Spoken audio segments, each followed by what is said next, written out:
First, and all new tonight, Maricopa County and the city of Phoenix are both paying up after the death of a man while in custody. And a warning, this story you're about to see is graphic.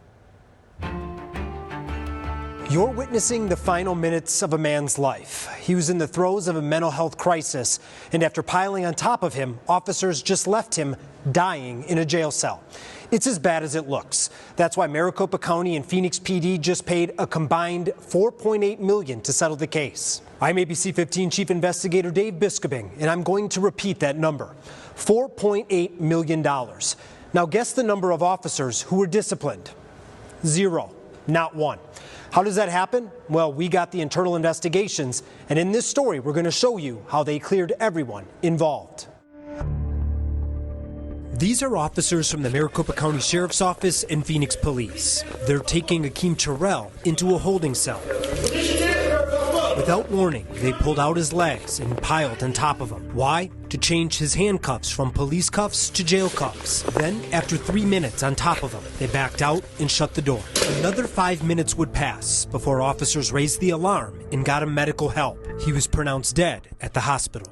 This investigation is being called dead wrong. Back when Akeem Terrell's family filed a lawsuit, we dissected the case and interviewed his attorney and a jail expert. He came into the jail alive, and what these officers did left him dead. And now, more than 3 years after Akeem's death, Maricopa County has settled for $4 million, Phoenix for $800,000. But internal investigations from both show 0 officers were disciplined. Why? At the most basic level, Phoenix blamed MCSO, and MCSO blamed Phoenix. He was never under MCSO custody. That's an MCSO sergeant. He claims since Akeem's jail booking paperwork wasn't fully completed yet, he was technically still in Phoenix's custody. In MCSO's investigation, it says it was understood by MCSO detention staff that Terrell was the responsibility of the PPD. And with that, how Terrell was placed/restrained was not technically their concern. To your knowledge, he was still a prisoner of Phoenix PD? Yeah, well, not to my knowledge, that's just a fact. That's just a fact, okay. Yes. Now, Phoenix said the opposite was true. The city's internal investigation says once the cell door is closed, only the MCSO staff can open it. Phoenix Police Department personnel were not issued a key card for that door and could not access the cell. Back in our original reports, we interviewed Dr. Keith Taylor, a former NYPD commander, about how the finger pointing began right away. That no one was assigned to make sure that he's still alive, they still have a pulse, may speak of this idea that it was everyone's responsibility and no one's responsibility. Regardless of who had custody, Dr. Taylor says the use of force was extremely dangerous. The face-down position is called the prone position, and police have been warned for 30 years about the deadly dangers of being prone. It looked like a willful ignorance of this status of that individual's health. He was laying unconscious, prone, with possibly no signs of life.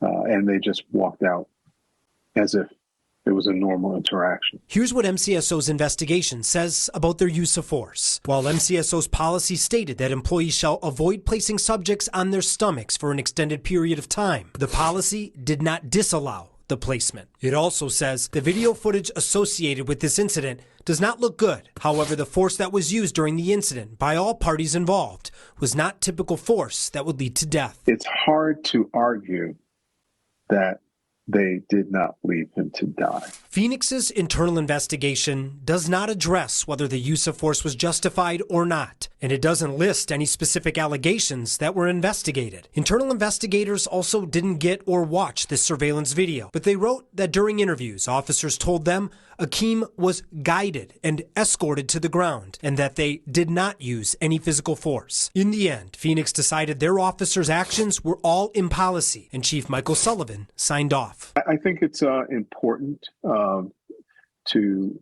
provide the scrutiny that you are providing to this case.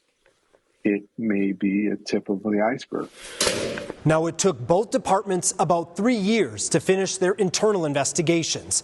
That's noteworthy because MCSO is under court oversight because it couldn't police itself. And the Department of Justice wants to take over Phoenix PD for the same reason. I'm investigator Dave Biskobing, ABC 15, Arizona. So both Phoenix and MCSO sent written statements to us, the sheriff's office, saying they have improved training and access to the holding cells since Akeem Terrell's death. The county also extended its sympathies for the family, and Phoenix also expressed their condolences. But the city did not answer several questions about the quality of their internal investigation. If you want to see Dave's original investigation into this case or read these internal investigations for yourself, it's one of the top stories right now at abc15.com/investigators.